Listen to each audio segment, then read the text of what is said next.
Hello friends, நான் திருப்பதியில் வந்து ஒரு ரெஸ்டாரண்ட்டில் போய் சாப்பிட போனேன்.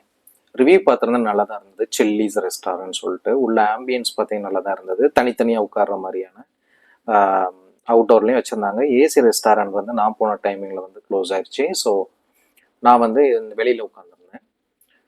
ஸோ நான் வந்து திருப்பதியில் பிரியாணி எப்படி தான் இருக்கும் அப்படின்னு ட்ரை பண்ணலாம் அப்படிங்கிறதுக்காக நான் வந்து பிரியாணி ஆர்டர் பண்ணியிருந்தேன். ரொம்ப நேரம் கழிச்சு தான் வந்தது. ஏன்னா நான் போனது ஒரு 3:30 அப்போ தான் போனேன்.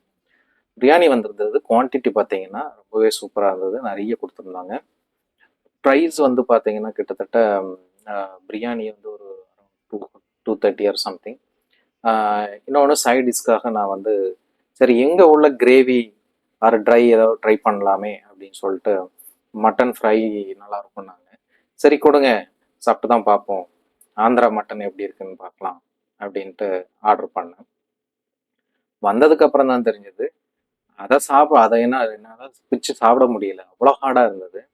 மேபி இது வந்து மட்டன் வந்து ஆஹ், ரொம்ப ஒரு பெரிய ஆடை வச்சு பண்ணியிருக்காங்க. இதெல்லாம் கடிச்சு வந்து சாப்பிடணும்னா நம்மளாலேயே சாப்பிட முடியலன்னா சின்ன குழந்தைங்க அப்படி சாப்பிடும்.